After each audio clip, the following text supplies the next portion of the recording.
David here with Figboot on Pens, back again with another fountain pen review. Today I have for you a fairly recent release from Visconti. I believe it was released late last year, which is a reimagining of what can be described as an entry-level pen to the brand. And that would be the Visconti Mirage Mythos. What I'm going to do today is go over the parts and features of the Mirage Mythos, talk about what I care for and what I don't care for about it. I'll show some measurements, size comparisons, show how it compares to the original Mirage model, and provide a writing sample. Thanks go out to the good folks at Coles of London, the US distributor for Visconti, for providing this pen on loan for review. It's just a general heads up here at the start. I do plan on attending the upcoming Atlanta Pen Show. It's one that I've always enjoyed. It's a bit of a drive for me, but worth it. I've always enjoyed the Atlanta show. If you happen to be attending and you see me walking around, make sure to say hello. It's always nice to meet new folks at shows. Okay, back to the pen at hand. It arrives in this fairly standard Visconti box. I've always thought that Visconti boxes have looked really classy. Inside, we have a couple of things. There is a use and care guide. There is actually a cool little pillow in here that's a nice touch for a pen in this price range. Now, there are 3 different models in this revised lineup. There is the Apollo, which is a nice brown. There is Zeus, which is a deep blue. And then there's Aphrodite, which is pink. And the model I have to show you today is the Zeus. I previously mentioned the original Mirage model. Those are no longer available. These 3 new pens are replacing those. This new model shares some of the characteristics with the original model, but I feel the changes made here were very positive. This is an entry-level pen for the brand, which feels more like a Visconti than the original model did. It just doesn't feel like they're compromising on anything with a lower price tag here. The deep blue acrylic is really nice with some subtle bronze swaths. I like that each of the pens in this series have the same bronze accent mixed in with the primary color of the resin. One of the distinguishing features of the Mirage is the facets on both the cap and the barrel. You know, I actually hesitate to call them facets. They're not really facets in the true sense of the word. They're more like rounded indentations. There's 3 surrounding the pen. I find myself rubbing them when I'm using the pen, almost like a worry stone. Let's take a look at the top of the cap. It's very slightly rounded and split in the middle with the clip. Speaking of the clip, I've always been a big fan of Visconti's arched and hinged clips. It's laser engraved with the company name in negative space. If you're not familiar with that term, negative space, it describes how the engraving on the clip is in the area surrounding the letters, but the letters themselves are not engraved. If you've never owned a Visconti, you operate the clip a little bit differently than on most other pens. You can't just insert it into your pocket or a pouch. It just doesn't work. You operate the clip with a simple pinch. When you do, the clip hinges out, and then it easily accommodates pockets or pouches of varying material thicknesses. It takes a little bit of getting used to, but once you get the hang of it, the pinching motion really comes very naturally. The cap angles up until you reach the end where we have this quality stamped band. There are a couple of things going on here that I care for. It has a nice satin finish. It says Mythos. And then on the back side, it has made in Italy beneath a stylized rendering of Mount Olympus, which is where Zeus hung out. Zeus was the god of the sky. He was regarded as the sender of rain and winds and thunder and lightning. I feel the markings on here also look like a couple of Zeus's lightning bolts. On the other side of those lightning bolts, there is a stylized V that resembles the company logo. The transition to the barrel is fairly smooth. Then the barrel tapers down at an even rate of decline until you reach the end where there is a metal piece with a nicely stamped Visconti V logo. The cap is magnetic. I feel the magnet is of the appropriate strength. It's strong enough that I am not worried about it accidentally coming off, but not so strong that it is unwieldy to uncap. With this cap, even though it is magnetic, it will not spin around. It's held in place by some tiny grooves that I'll show you here in just a bit. Once you remove the cap, underneath we have a number 6 gold-plated stainless steel nib. The nibs for these pens are manufactured by Schmidt. It's available in either fine, medium, or broad. You'll see in the writing sample, but it performs very well. I think Schmidt makes a really decent nib. And here's a look at the plastic feed. The section begins with a band of those alternating stylized V's, and then the section angles up. You can see here, it has a really nice satin finish. And then here are the grooves that I spoke about earlier and a rounded step up to the remainder of this barrel.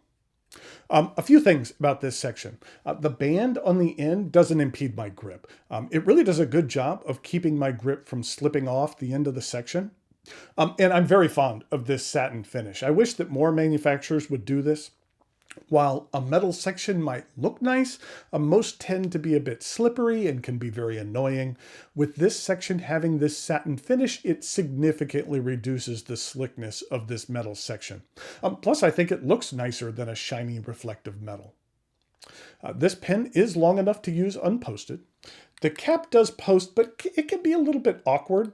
With the facets, you need to orient it just right in order for the cap to post. It isn't held on it by any friction, but by the magnet in the cap and this little metal piece here at the end of the barrel. The strength of the magnet when you are posting this pen is rather weak. It doesn't take much to shake it off. And when you're using the pen posted, it's very easy for the cap to kind of become dislodged when my hand rubs up against the edge of the cap. So I do find posting this pen also backweights the pen a bit and throws off the balance, so I prefer to use this pen unposted. Oh, and when capping this pen, you need to align with those grooves as well. So more often than not, you'll be putting on the cap and then twisting it slightly until it lines up with the grooves and the magnet takes over. The capping mechanism takes a little bit of getting used to, but I feel it gets the job done well. And I do like that the grooves prevent the cap from twisting. This is a cartridge converter pen. It accepts standard international cartridges and a converter is provided. With the internal metal parts of this section, eyedropping this pen would not be recommended. There is a lot to like about this pen. On top of everything else, I just think it has a quality feel to it. It feels more substantive than the original Mirage model. This is a very well done upgrade for this model. The Visconti Mirage Mythos is available from a large number of retailers and sells for just under $160. I feel that that's an appropriate price for this pen. While it is Visconti's least expensive pen, it is still a quality offering. I'll admit that the previous Mirage model, while it was nice, did have just that feeling of being a bit stepped down in quality from the rest of Visconti's lineup. That's not the case with this new Mirage. In the hand, it feels just like a quality, well-made pen. If you are looking for an entry level into this brand, then this pen would be one that would serve that purpose nicely. It's nice to see when a pen company gets things right, and I think Visconti did a lot right with this model. Okay, now it is time for some measurements, some size comparisons, and I'll give you a look at how the new model compares to the old one, and also provide a writing sample.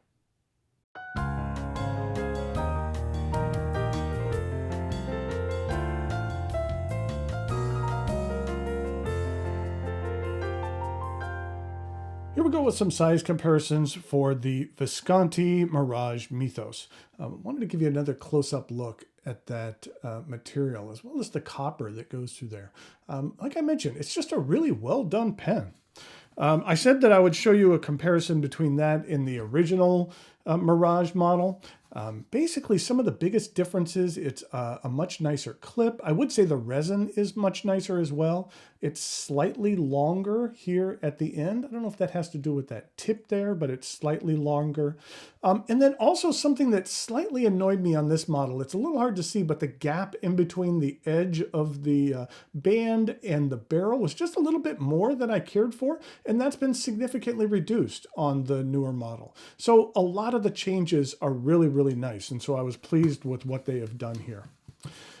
In regard to, also, you know what, with the magnets on here, you need to be a little careful because they do kind of, it's hard to see here in this, but they do attract to each other a little bit. So you just need to be careful when you have a magnetic pen that it's going to kind of be attracted to some of the other metal and other pens. In regard to size comparisons with some other Visconti models, here it is with a Homo sapiens, and here it is with a Rembrandt. And then finally, here it is with a Divina in the Desert Springs material, which is one of my favorite that Visconti has ever put out.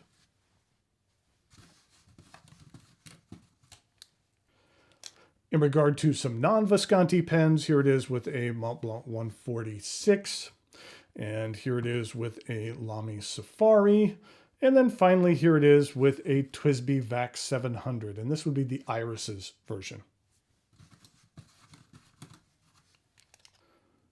In regard to some uncapped comparisons, here it is with the Montblanc 146, the Lamy Safari, and then here it is with the Homo sapiens.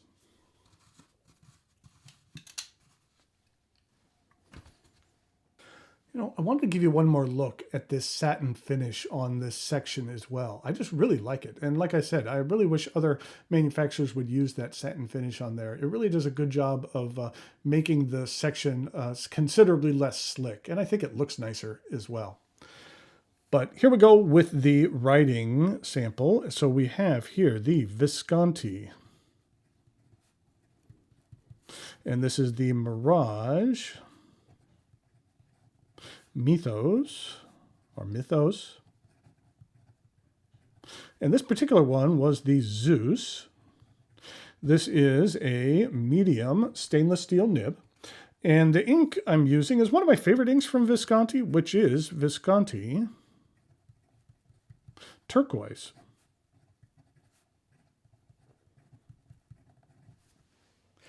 This is what the ink looks like. It's just a really solid turquoise.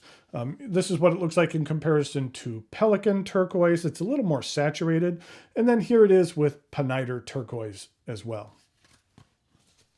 I've always liked the looks of Visconti's ink bottles. As you can tell, it's really hard to see here, but I am down to the very bottom. The ink level is kind of lower than this right here. So I have really drained this bottle. This might be the next ink I totally drain. And so I'll need to pick up another one of these because I really do like this ink color. And here we go with the rest of the writing sample.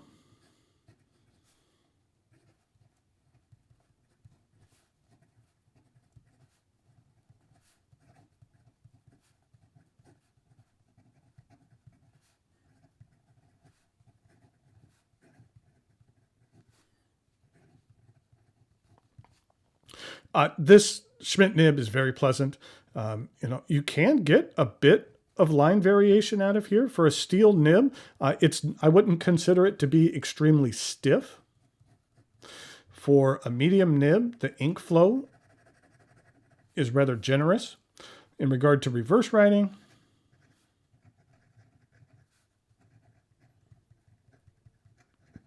it's not necessarily sharp, but it does get the job done. It is a little bit on the finer side, though. And then in regard to some fast writing,